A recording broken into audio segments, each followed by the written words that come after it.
So today I'm going to talk about buying clothes for your new body. Obviously there's in-between stage as well, which I think is actually the most important, is when you're gaining weight. And that's obviously a difficult time in recovery, and clothes shopping can become very triggering and uncomfortable. So here are some clothes suggestions that I would advise just because they're easier. Leggings over jeans, I would definitely say is good. Jeans are difficult, and if you're gaining weight, it's also going to be quite expensive if you buy things like jeans that if you keep gaining weight you won't be able to wear them, and that's going to cost a lot of money if you're going from, you know, quite underweight to your set point, or even if you're, you know, I mean quite underweight for your body is what I'm saying, not just underweight by BMI but either. So I would advise not going down the jeans route when you're recovering, just because it's probably going to be quite triggering, and it's also going to cost a lot of money if you continuously are buying new clothes. It's easier to wear things like leggings because they're stretchy, so they will accommodate weight gain, and floaty dresses, they're really good, especially ones that kind of where the pinched in bit comes just under the breasts, because then the floaty bit allows for like quite a lot of weight gain. Obviously there might still be problems, like, you know, if your breasts grow a lot then you might not fit in the dress, and there's always going to be things where you do have to buy new clothes. But yeah, floaty dresses, leggings, they're good. Floaty skirts, you know, loose baggy tops, big jumpers, things that you can grow into and you don't have to continue buying more, you know, that allow for weight gain, not so that you don't have to keep buying clothes every single time that you gain, you know, more than £5-10, and yeah, obviously doing so will be triggering, I would assume, for quite a lot of people. So yeah, basically sticking with the right clothes is good because it's comfortable, which is the main one. You know, you can gain weight and still be comfortable in the clothes that you're wearing. You probably will have to buy new clothes. I mean, you will, really. Most people will have to buy new clothes in recovery. And obviously I think last time I did the video about getting rid of sick clothes. Yeah, and then obviously you're going to need to buy new clothes, which is, yeah, what I'm talking about now. But yeah, also buying clothes for your new body can be difficult. I mean, you've really got to know that the number doesn't mean anything. I found, you know, going up in clothes sizes very triggering and unpleasant, but at the end of the day, now when I go clothes shopping, I just, you know, it's like the clothes are meant to fit you, you're not meant to fit the clothes. It doesn't matter what number's on the back of those jeans or that dress or that top, like, it doesn't, the number doesn't matter. It matters whether you think it suits you, whether you feel comfortable in it, whether like the colour suits your hair, you know, it's about whether that item of clothing is designed for you. You as a body, as a person, are not meant to be designed for the clothing. The clothing is designed for you.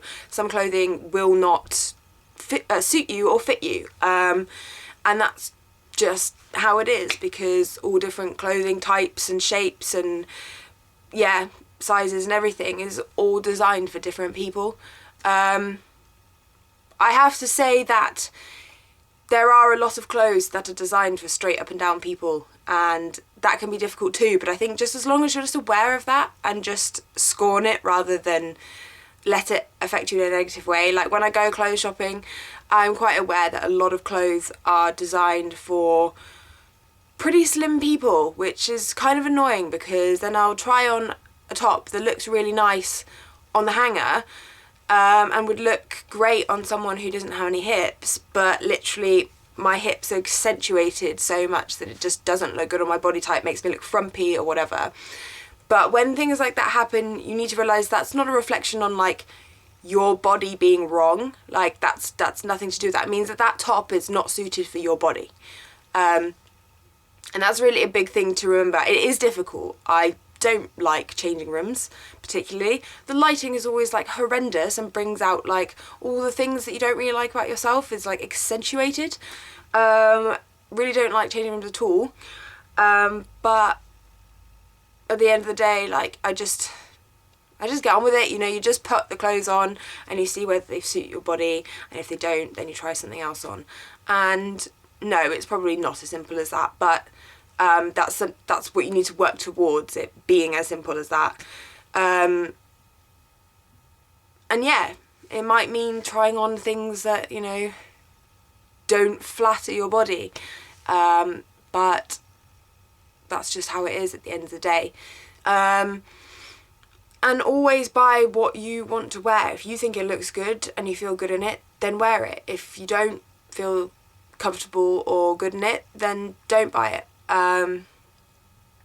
But yeah, I mean, also it's, I don't know, like, you don't have to do this. This is just like a little tip. I've learned already what kind of looks good on my body and what I don't feel so comfortable with. So, I was also looking online. I just said like what dresses suit a pear-shaped body, and it came up with like what shaped clothing, shaped dresses and other clothing as well, like is supposed to like suit my body. And it just, I don't know, it just helped. It helped me for online shopping, because I don't really like online shopping because on the models, obviously the models are all really like skinny, and that's just not how the clothing would look on my body at all, and probably wouldn't look like that on the majority of people's bodies. So I find internet shopping really difficult, because how are you supposed to like shop when you really can't see what it's going to look like? But when I have the idea of and I know what looks good on my body, it's easier, because then I'm like, oh, that would look good on me, but that material, that's going to show off all the lumps and bumps that I'm not really comfortable with that material showing off, you know? Yeah. Because I bought 2 dresses recently actually online, and I was like worrying that they were going to look rubbish, but actually they're both gorgeous. And yes, because I kind of knew what shape dress to buy for my own body. But yeah, I mean, it's a difficult topic because everybody has different bodies and everybody has different ways of dealing with buying new clothes, throwing out old clothes, and yeah, so really it's about being comfortable whilst you're gaining weight. So, you know, the stretchy floaty things I was talking about earlier, that's kind of the best thing for recovery. And then when you're actually, you know, weight restored to your natural weight set point and you're maintaining, dressing for your new body is about, you know, really knowing that the number doesn't matter and that the clothes are meant to be designed for you. You should not be designed to fit certain items, you know, and it's about really, really knowing that you really have to grasp that. And it's difficult because, you know, it can be very triggering buying clothes and stuff, like jeans. I find jeans like the worst thing ever, but yeah, you just have to really keep reminding yourself of the fact that, like, these clothes are made for you. You are the, like, you are the consumer of the product. You buy the product. So it's made for you, and if it doesn't suit you, that's absolutely cool. You just try something else on. And, you know, different things suit different people. Just because one item doesn't look great on you and you don't feel comfortable in it, it doesn't mean that, you know, your body is wrong at all. That's the clothing is wrong for your body. So always bear that in mind. This video felt quite disjointed, I think. I'm sorry about that. I didn't really plan it much because I haven't had like any time. I'm literally rushing around constantly. I hope it made sense. But yeah, it was a difficult topic as well because everyone's so different. But yeah, I hope it helps slightly.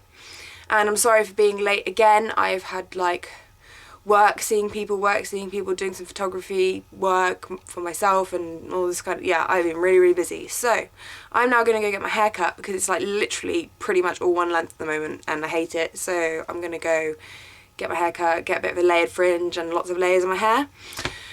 And yeah, I hope you guys are doing well. And keep up the good work, keep challenging yourself, keep fighting, and I will speak to you next week.